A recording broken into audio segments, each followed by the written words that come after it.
बिलजी भाई जैविक खेत प्रमाणीकरण व्रत खरीफ 2020 की चर्चा आपसे करने वाले हैं। यह अपना जैविक खेत है 8.094 हेक्टेयर का। इस खेत का जैविक प्रमाणीकरण करने मध्य प्रदेश राज्य जैविक प्रमाणीकरण संस्था के इंस्पेक्टर अनिल भूषण मिश्रा जी हमारे बीच में उपस्थित हुए। हमारी जैविक खेती को देखने स्थानीय एसडीओ मेघदूत परते जी, बालाघाट जिले के उप संचालक कृषि श्री CR गौर जी ये भी उपस्थित हुए। इन्होंने भी आकर बिलजी भाई जैविक खेत में लगी हुई देसी फसलें इनका निरीक्षण किया। सर ये अपना ब्लैक राइस है, इसकी हाइट ज़्यादा आती है। बिलजी भाई जैविक खेत को देखने मध्य प्रदेश राज्य जैविक प्रमाणीकरण संस्था के जैविक इंस्पेक्टर श्री अनिल भूषण मिश्रा जी भी हमारे खेत में आए और इन्होंने खेत में लगे हुए विभिन्न तरह के देसी जैविक प्रजातियों को देखा। यह हमारी जैविक प्रजाति है विष्णुभोग और यह बहुत सुगंधित देसी धान की प्रजाति है जो खाने में बहुत स्वादिष्ट होती है। इसके अलावा हमारे खेत में दूबराज सुगंधित देसी वैरायटी, इसके अलावा हमारे खेत में रेड राइस लाल चावल बारीक यह भी लगा है। यह भारत की बहुत प्रसिद्ध न्यूट्रिशन यानी कैंसर रोधी प्रजाति है। इसके अलावा हमारे खेत में ब्लैक राइस मोटा धान भी लगा है। यह शुगर फ्री वैरायटी है और शुगर के मरीजों को इसे खाने की सलाह दी जाती है। हमारे खेत में जीरा फूल एक देसी प्रजाति भी लगी है जो बहुत बारीक होती है और खाने में बेहद स्वादिष्ट होती है। जैविक इंस्पेक्टर श्री अनिल भूषण मिश्रा जी द्वारा समय समय पर हमारे खेत के अवलोकन के लिए हम उनका आभार व्यक्त करते हैं। वर्ल्ड में किस कंट्री में है, उस कंट्री के किस स्टेट में है, उस स्टेट के किस गांव में है, तहसील सब पूरा लोकेशन। हाँ, और किसी का नहीं होगा ये जो ये लैटिट्यूड लॉन्गिट्यूड किसी का नहीं, केवल आपके खेत का है। ये अपना है कंपोस्ट खाद, इसको 2 महीने पहले मैंने डाला था। अच्छा, हाँ तो बिल्कुल बढ़िया बन गया। ये बिल्कुल, ये देखो ये अंदर तक का भी निकालेंगे, ये साफ सुथरा ये ढीला दिख रहा है जरूर लेकिन ये कंपोस्ट हो गया। अरे वाह, इसमें क्या करते हैं आप? इसमें दवाई का नाम? हाँ, इसमें जो है वो जीवाणु घोल इधर जैसे ये पूरा जो है ये देखिए इसमें केचुए भी मिलते हैं। इधर लाना ये। अरे वाह, ये केचुए भी इसमें दिखाई दे रहे हैं। जी तो अभी बरसात में तो बहुत सारे केचुए थे। अच्छा, नहीं वो नीचे चले जाते हैं। हाँ ये देखो जैसे गर्मी टेम्परेचर होता है ना। ये बिल्कुल एकदम नमी युक्त और इसमें ये सौंधी महक भी आती है। कोई स्मेल नहीं है कि गोबर है क्या? हाँ।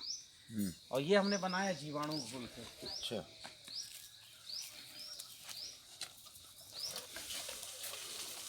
ये हमारा इसमें क्या क्या डाला? जीवाणुओं का घोल है। इसमें हमने जो है डिकम्पोजिंग जो जीवाणु होते हैं वो हमने डाले हैं। अच्छा। और इसमें भी देखिए एकदम बढ़िया स्मेल आ रही है।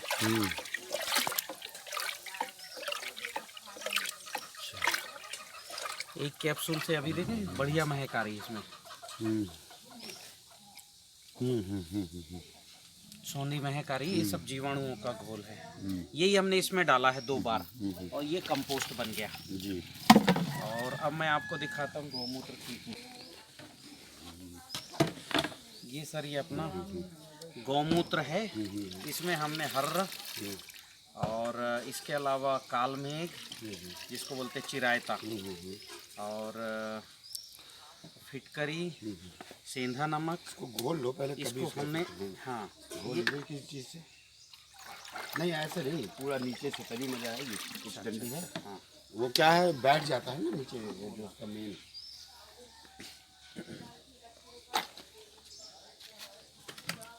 ये क्या है? ये भी गौमूत्र कीट नियंत्रक है। अच्छा, ये कीट नियंत्रण के लिए? हाँ ये सही चीज। ये जो है फंगस, वायरस और इल्ली, हाँ। इनको नियंत्रित करता है, और सब तरह के कीट, अच्छा। मतलब जो है रस चूसक कीट और इल्ली, चने में इल्ली आ गई, वो इनको नियंत्रित करता है। इसमें देखिए ये हमने हरड़ डाला है, ये हरड़। ये तो बड़े ये मुश्किल हरड़। से मिलते हैं बाजार हाँ में। हाँ हाँ, ये हरड़ डाला इस वजह से। और ये देखिए इधर सब तैयार हो गया। ये ये देखिए, ये भी है। ये हरड़, ये जो कालापन है हरड़ का आया है। हरड़ और काल में जो चिरायता होता है।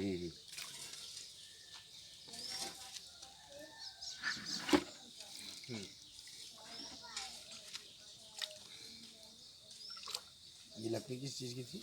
ये लकड़ी उसकी है, क्या बोलते हैं भाई, हमारे यहाँ एक मजाव करके होता है, वो मजाव जो है वो ये हरड़। और ये धीरे धीरे धीरे धीरे इसका जो है रस ये गौमूत्र में मिलते जाता है। और क्या होता है सर, जिस पत्ती के ऊपर आयरन की मात्रा होती है वहाँ इल्ली अंडे ही नहीं देती। अच्छा। और देती है तो फूट जाती है अंडे, हमने देखे हैं। तो जहाँ हरड़ की मात्रा होगी वहाँ इल्ली अंडे ही नहीं देगी, तो मतलब इल्ली नहीं होगा। हाँ बिल्कुल नहीं होगा। सही। हाँ, तो इससे जब बच्चे तना, नहीं होंगे। हाँ, तना छेदक और चने की इल्ली, कपास की इल्ली ऐसी होती नहीं है। तो ये जो है ये समझ जाओ किसान के लिए बहुत अच्छा जो है कीट नियंत्रक है। ये भी वही चीज़ है। ये भी वही है। अच्छा, 3 ग्राम उसके। हाँ, वो भी कीट नियंत्रण। हाँ हाँ हाँ। और इधर आइए, इधर जो है कुछ हमने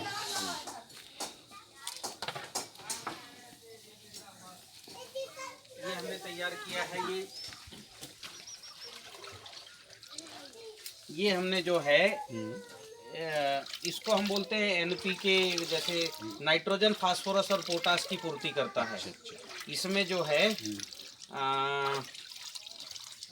गौमूत्र है 10 लीटर, और उसके अलावा जो है इसमें छाछ है 10 लीटर, फिर हमने सेंधा नमक, सुहागा, ये इसमें मिलाया हुआ है। ये भी वही चीज़। हाँ, इसका ब्राउन कलर है, इसका कुछ काला। हाँ, तो ये क्या है, ये वर्धक के लिए हम स्प्रे करते हैं इसका। अच्छा अच्छा अच्छा। 2 लीटर प्रति पंप डाल करके काहे में? फसलों में अच्छा। नाइट्रोजन, फास्फोरस, पोटास देने के लिए। टॉप ड्रेसिंग हो गई। हाँ, टॉप ड्रेसिंग के लिए इसका स्प्रे करते हैं। इफेक्टिव है ये। हाँ हाँ, बहुत अच्छा रिजल्ट है।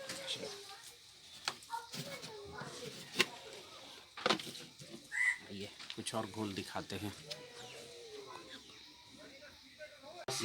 इसका घोल हम जमीन पे डलवाते हैं। अच्छा, ये जमीन के लिए। हाँ, वो ये हमारा पौधों के लिए। हाँ, दो अलग अलग हैं। 2 अलग अलग। ये मतलब मिट्टी को मक्खन जैसी मुलायम करता है। अच्छा। और ये गोबर में डालिए तो डिकम्पोज भी कर देगा। अरे वाह। हाँ, मतलब इसमें जो है लगभग 10 तरह के जीवाणु हैं। अच्छा। और ये हम 1-1 लीटर लोगों को निःशुल्क भी देते हैं, जो अच्छा। हमारे यहाँ आता है। लगभग हम अभी तक ये 5000 लीटर घोल बांट चुके हैं। अच्छा। पिछले ये सब साल। आपके दिमाग में आया कैसे कि मुझे ये करना है और ऐसा करूँगा? ये तो सर मैं 15 साल से कर रहा हूँ। अच्छा। जब शुरू में जब मैंने कृषि विज्ञान केंद्र मझगावा में था, चित्रकूट में, तो वहाँ पर जैविक कृषि के प्रयोग हमने शुरू किया। तो देश भर के जितने भी लोग जैविक कृषक हैं उनका अध्ययन करने के बाद और आधुनिक विज्ञान का भी अध्ययन किया, तो समझ में आया कि जीवाणुओं का होना खेती में जरूरी है। बहुत जरूरी, बिल्कुल सही है। माइक्रो जो न्यूट्रिएंट वगैरह हैं, ये सबका खेतों में बहुत यूज है। हाँ। इसलिए कभी जलाने के लिए सलाह नहीं दी जाती कृषकों को कि जलाइए मत, जो हमारे लिए फायदेमंद जीवाणु कीटाणु हैं वो ना मर जाए। और किसान समझते नहीं है। पंजाब में देखिए आग लगाते हैं कितना। बिल्कुल लगाते हैं। तो उसका भुगतान भी तो वो झेल रहे हैं, कैंसर और दुनिया भर की बीमारियों से। ये जैसे हमारा सर, ये आप देखिए, इधर पास आइएगा जरा, ये देखिए, ये हमारा बैक्टीरिया का पूरा एक जो है ये बन गया। ये अरे वाह। ये देखिए, ये देखिए पूरा ये हमारा सर, इसके अंदर हमने ये बनाया जैव रसायन। तो ये समझिए जीवाणुओं की कॉलोनी है ये पूरी। अच्छा। ये देखिए, और इसके अंदर जो है ये सब जो है अलग अलग जीवाणु, एक लेयर और है। ये देखिए, ये मतलब 1 लेयर, ये 2 लेयर, ऐसे लेयर बनते चले गए। अच्छा। अंदर ये सर हमारे स्थाई हैं। मतलब ये इनका हमने छोटा सा टुकड़ा काट के डाल देंगे जिस पानी में, और गुड़ डाल देंगे तो फैल जाएंगे। ठीक है। तो ये अपना मदर कल्चर। इसके नीचे जाते जाएंगे तो सर लेयर पर लेयर बनते चले ऐसे जाएंगे। लेयर्स हैं। हाँ ये देखिए, और लेयर हैं। और ये सब हमने, ये कुम्ही का बनाया है। ये कुम्भी क्या होता है? कुम्ही एक फल होता है, अच्छा अच्छा। उससे हमने तैयार किया है। अच्छा। तो एक प्रकार का ये जो है, अभी जीवाणुओं का भी संग्रह है और बहुत अच्छा कीटनाशक भी है। अच्छा। ये कुम्ही। और ये स्थायी रखने के लिए है कि मतलब आप जो है ये हैं, अब इसके अंदर कॉलोनी है, आप यहाँ से कभी भी ग्रो कर सकते हैं।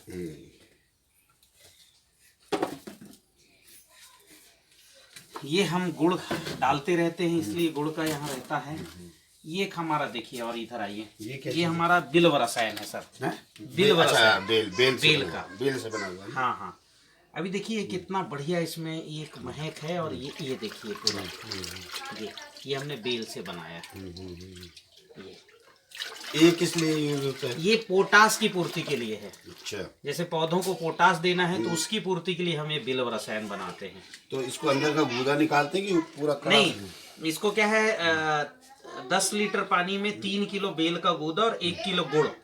जैसे ये 100 लीटर का ड्रम है, तो इसमें हमने जो है 100 लीटर का ड्रम है, तो इसमें हम लगभग जो है 30 किलो इसमें बेल है और 10 किलो गुड़ है। ठीक है। तो ये हमने तैयार किया 3 महीने में। इस गुड़ को, हाँ ये गुड़ को इसमें डालते रहते हैं। गुड़ कहाँ पास लाइए जरा, ये दिखाइए। गुड़ तो हम जो है हमारे यहाँ जो किसान जैविक खेती करते हैं उनसे हम लेते हैं सर। इसके हमने कई यूज किए हैं। देखिए इसमें एकदम बढ़िया खुशबू आ रही है। हाँ, बढ़िया खुशबू आ रही है। कोई ऐसा नहीं बदबू? हाँ, बदबू वाला नहीं। तो हमारे जितने घोल हैं वो सब खुशबू वाले हैं, सुगंधिम पुष्टिवर्धनम। अच्छा लगा जी जी जी। ये सब हम जो है अलग अलग और भी ऐसे प्रयोग करते चले जाते हैं। ये एक दूसरा प्रयोग है। ये सर हमारा अग्निहोत्र भस्म है। ये अग्निहोत्र भस्म है। ये हम प्रतिदिन अग्निहोत्र करते हैं तो उसका ये भस्म है। ये हम जो है मिट्टी की निगेटिविटी को दूर करने के लिए इस्तेमाल करते हैं। जो मिट्टी जैसे जो मिट्टी पौधे की ताकत खाने लगती है, जो निगेटिव हो जाती है, पौधे को ताकत देने के बजाय पौधे से ताकत लेती है, हम उसमें इसका स्प्रे करते हैं। ये 100 ग्राम की हम ऐसे पुड़िया बना लेते हैं, पानी में डाल देते हैं, दूसरे दिन स्प्रे करते हैं तो मिट्टी की निगेटिविटी खत्म हो जाती है। तो ये अग्निहोत्र भस्म हमारा जो है ये प्रतिदिन निकलता है। रॉक फॉस्फेट दिखा दूं सर? रॉक फॉस्फेट दिखाऊं? नहीं। हाँ। तो इस तरह से हमारे ये जो घोल हैं ये सब अलग अलग जो है डिब्बों के घोल तैयार हो गए हैं और इस तरह से हमारी जैविक खेती चल रही है। धन्यवाद। ओके। अच्छा, आपके यहाँ से काफ़ी कुछ हमको जो नहीं भी मालूम था वो आपसे अच्छा लगा मिल करके कि आपने हमें बहुत सी चीज़ें तो नया ज्ञान भी दिया। जी जी। और मुझे इसमें कोई संकोच नहीं कहने में कि मतलब हर आदमी को ज्ञान लेने की कोई उम्र नहीं होती है। सही बात है सर। तो ज्ञान किसी से भी लिया जा सकता है। जरूरी नहीं आप ना तो टेक्निकल हैं ना MSc एग्रीकल्चर हैं, उसके बाद भी आप इतने सारे रिसर्च और ये सब कर रहे हैं खुद के उस पर इंटरेस्ट से। हमको लोगों को तो आपसे सीखने को अच्छा मिलता है। बल्कि मैं तो कह रहा हूँ किसानों को आपसे जितना जोड़ सकते हैं जोड़िए और उनको भी ये ज्ञान लें जिससे हम केमिकल से दूर रहें। ऑर्गेनिक के लिए सेहत के लिए फायदेमंद है। जी जी जी। है ना, जो कैंसर या इस तरह की बीमारियां लोगों में फैल रही हैं, शुगर का वर्ड में हम टॉप पे चल रहे हैं, इन सब से हम दूर रहेंगे अगर इस तरह की खेती करें लोगों का। और हाँ बेल जी, आपसे ये पूछना चाह रहे हैं कि लोग ये कहते हैं कि साहब ऑर्गेनिक में खेती में कम उपज होती है और इस तरह की दिक्कतों का सामना करना पड़ता है, उस पे उसके बारे में आप क्या कहेंगे? सर वो तो आपने जो है जैसे बताया था कि कोई व्यक्ति नहीं खाता है, कोई व्यक्ति केमिकल का खाता है और कोई व्यक्ति नहीं खाता है, कुपोषित है, तो दोनों तो उतने ही बीमार हैं। बिल्कुल। तो अभी आप ये मानिए कि ऐसी बीमारी जो है जो कुछ नहीं देगा, मतलब जैविक कर रहा है कुछ पोषण नहीं देगा तो उपज तो घटेगी घटेगी। तो जो लोग जो है जैविक के नाम पर कुछ भी नहीं देना, ये जो परंपरा लोगों ने विकसित किया है, इस वजह से उपज घटती है। हम तो जितना nitrogen, phosphorus, potash, zinc, iron, calcium चाहिए उतना दे रहे हैं तो हमारी उपज ज़्यादा आती है। और कल मैंने आपको जैसे विष्णुभोग धान दिखाया था, रेड राइस दिखाया था, ब्लैक राइस दिखाया था, उनमें तो हमें बढ़िया उपज मिल रही। रसायन से हमें 1.25 गुना 1.5 गुना तक उपज और मिल लागत जाती भी है। कम है। और लागत भी है, चूंकि हम बनाते हैं तो वैसी लागत तो कम हो जाती है। तो इसका अच्छा, सुगंध में सुना है हमने फर्टिलाइजर और केमिकल डालने से एक तो खुशबू चली जाती है, हाँ हाँ और वो बात नहीं रहती खुशबू वाले के लिए कह रहा हूँ। हाँ तो उन धान में आप इससे करेंगे तो खुशबू और हाँ, निखर के इम्प्रूव आती होती है, बिल्कुल निखर के सही, आती है और बिल्कुल स्वाद भी निखर के आता है। बिल्कुल। अभी तो ऐसा प्रचलन आ गया है कि जहाँ बहुत स्वाद आए उसको लोग सीधे बोलते हैं गुजरात महाराष्ट्र में कि ये बेलजी भाई मेथड का है, अच्छा। जिसमें बढ़िया, क्योंकि जहाँ बिल्व रसायन डलेगा, जहाँ सड़रस डलेगा। और मुझे ये लगता है कि आप तो कर ही रहे हैं, जी जी आपकी पार्टनर या पत्नी कहें वो भी इसमें इन्वॉल्व हैं, उनको भी इसका काफ़ी ज्ञान है, क्या उनसे भी बात हो सकती है? बिल्कुल बिल्कुल बिल्कुल, मैं बुलाता हूँ। मिताली आओ। क्योंकि घर के कृषक तो इंटरेस्ट लेते ही हैं, घर के घरवाली भी अगर इंटरेस्ट लेती है तो उससे क्या चीज़, हर चीज़ उभर के तो आती है। सर आपसे जो है कुछ पूछना चाह रहे हैं।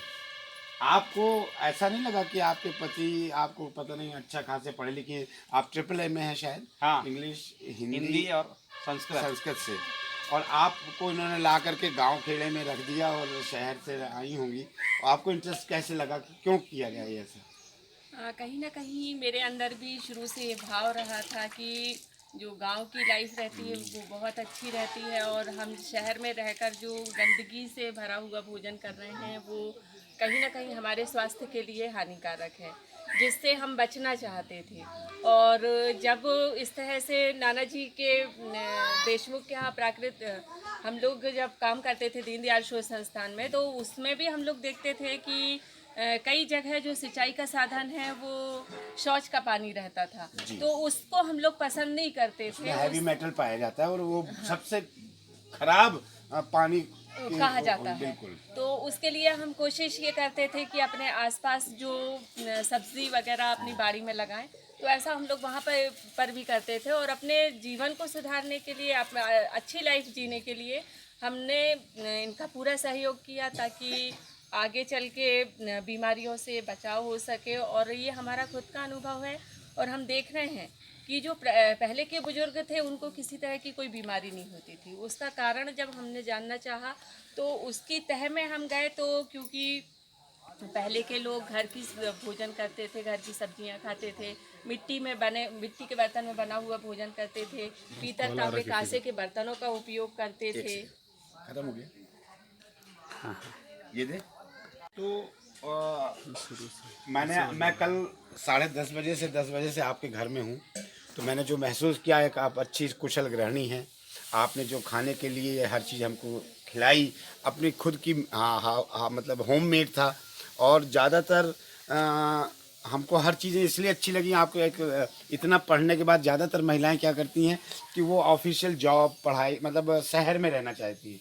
आपने वो सब छोड़ करके आप गांव में आई, और एक कृषक की पत्नी होने का भी फर्ज निभाया आपने, और खाने के मामले में हर चीज़ आपको बहुत अच्छा लगा। मैं पिछले दिन से आज रात भी स्टे किया यहाँ, ज़्यादातर होटलों में करते हैं, लेकिन मुझे यहाँ प्राकृतिक इतना सुंदर लगा हर चीज़ कि मुझे रुकने का मन किया। और आपकी सेवा भाव भी अतिथि के लिए प्रति बहुत अच्छी लगी। तो आप इसको वो करिए, और महिलाओं के लिए एक प्रोत्साहन का काम भी करें कि कृषक की औरतें सोचती हैं शहर ज़्यादा अच्छा है। हम तो शहर में ही रहते हैं, लेकिन हमको गांव आकर के जो खुशी मिलती है, मुझे लगता है मेरी तबीयत ठीक हो गई और मैं बहुत एनर्जेटिक महसूस करता। कल मैं आया था, थोड़ा सा नहीं था, सुस्त बीमार सा था इतना, एक तो जब भोपाल से ट्रैवल करके आया, लेकिन आपके यहाँ खाना वाना खाने के बाद आपकी भावनाओं को देख करके मतलब एक पॉजिटिव एनर्जी मेरे में अपने आप आ गई। अब इसको मैं व्यक्त नहीं कर सकता हूँ कि साइंस क्या कहता है। यहाँ का कुछ एटमॉस्फेयर ही कुछ इस तरह का है, पॉजिटिविटी यहाँ की पूरी हवा में है। ऑक्सीजन भी है ना, पेड़ पौधे देखिए ना, पूरा जंगल आपके चारों तरफ, पूरा बाड़ी लगी है, खुद की सब्जियां आप लगा रहे हैं, तो ये सारी पॉजिटिविटी आपका अपना खुद का किया हुआ है। शहर में रह के हम बीमार बन के रहें, उससे अच्छा है गांव में रह के हम स्वस्थ रहें। बिल्कुल बिल्कुल सही। शहर में कमाए हुए लाखों किसी काम के नहीं, यदि यहाँ पे हमारे पास थोड़ा बहुत भी इनकम का सोर्स है तो भी हमारा जीवन जो है वो ठीक से चल सकता है। बिल्कुल सही कह रही हैं आप। हम आपसे काफ़ी प्रभावित हैं और आपके पति से भी, बेल जी ने भी। हमारे संबंध वैसे बहुत पुराने रहे हैं, करीब 8-9-10 साल हो गए होंगे। पहली ट्रेनिंग में आप दोनों हमको मिले थे जी। और आप जब मैं पहली बार सर्टिफिकेशन का फॉर्म भरने गई थी तो दिन भर आपने पास बैठा के फॉर्म भरवाया था, मुझे अच्छे से याद है। नहीं, वो तो खैर हमारा फर्ज है, क्योंकि मैं जो ऐसे प्रोत्साहित किसान जो लगन से काम करते हैं उनके लिए हमारा वो है कर्तव्य कि मैं उनको और प्रमोट करूं। मैं बीज प्रमाणीकरण से था, लेकिन डेपुटेशन में जब से जॉब कर रहा हूं तो मुझे यहाँ बहुत अच्छा लगा।